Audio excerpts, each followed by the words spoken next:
നമുക്കെല്ലാം വളരെ പരിചിതമായൊരു വസ്തുവാണ് എൻ്റെ കയ്യിലിരിക്കുന്നത്. പ്രത്യേകിച്ച് മഴക്കാലമായാൽ നാം എല്ലാം മീൻ പിടിക്കാൻ ഉപയോഗിക്കുന്ന ചൂണ്ടയാണിത്.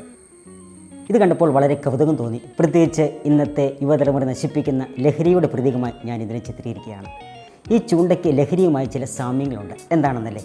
ഒന്നാമതായി, ഈ ചൂണ്ട വെള്ളത്തിലേക്ക് വെറുതെ ഇട്ടാൽ ഒരു മീനും അതിൽ വന്ന് കൊത്തുകയില്ല. മറിച്ച് മീനിനേറെ ഇഷ്ടമുള്ള എന്തെങ്കിലും ഒരു ആഹാര പദാർത്ഥമോ അതല്ലെങ്കിൽ ഇരയോ കുരുത്തിട്ടെങ്കിൽ മാത്രമേ മീൻ അതിൽ കൊത്തുകയുള്ളൂ. ഇതുപോലെയാണ് ലഹരിയും. ലഹരി ആരിലേക്കും നേരിട്ട് കടന്നു ചെല്ലുന്നില്ല, മറിച്ച് ആളുകളെ ആകർഷിക്കുന്ന എന്തെങ്കിലും ഒരു കാര്യം അതിലുണ്ടായിരിക്കും. താൽക്കാലികമായി ലഭിക്കുന്ന ഒരു സന്തോഷമോ ഒരു അനുഭൂതിയോ ആയിരിക്കാം അത്. എങ്ങനെയായിരുന്നാലും ലഹരി ആളുകളെ ആകർഷിച്ചാണ് തന്നിലേക്ക് വലിച്ചെടുപ്പിക്കുന്നത്. രണ്ടാമതായി, ഈ ചൂണ്ട വിഴുങ്ങിയ മീൻ ഒരിക്കലും അതിൽ രക്ഷപ്പെടുക സാധ്യമല്ല. കാരണം ഈ ചൂണ്ടയുടെ നിർമ്മാണത്തിൻ്റെ പ്രത്യേകത എങ്ങനെയാണ്?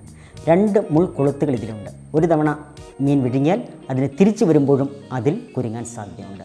ചുരുക്കമായി പറഞ്ഞാൽ, ചൂണ്ടയിൽ കുരുങ്ങിയ മീൻ ഒരിക്കലും അലങ്കാര മത്സ്യമായിട്ടല്ല പോകുന്നത്, മറിച്ച് ആഹാര മത്സ്യമായിട്ടാണ്. അതോടുകൂടി അതിൻ്റെ ജീവിതം തീരുകയാണ്.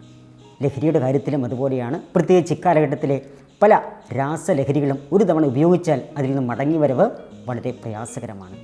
ഒരു സ്നേഹിതരെ, നമ്മുടെ നാടിനെ ലഹരി വളരെയധികം ഗ്രസിച്ചുകൊണ്ടിരിക്കുകയാണ്. എങ്ങനെയാണ് നമുക്ക് ലഹരിയെ നമ്മുടെ നാട്ടിൽ തുരുത്താൻ കഴിയുക? അതെ, നമുക്ക് ചെയ്യാൻ കഴിയുന്ന ചില കാര്യങ്ങളുണ്ട്. ഒന്നാമതായി, ലഹരിയിലേക്ക് ആകർഷിക്കപ്പെട്ടുകൊണ്ടിരിക്കുന്ന കുരുന്നുകളെ അതിൽ നിന്ന് പിന്തിരിപ്പിക്കുക. രണ്ടാമതായി, അതിൽ അകപ്പെട്ടവരെ ഏത് വിധേനയും അതിനെ രക്ഷിച്ചെടുക്കുക, മോചിതരാക്കുക. അതെ, ലഹരിക്കെതിരെ നമുക്ക് ഒരുമിച്ച് പോരാടാം.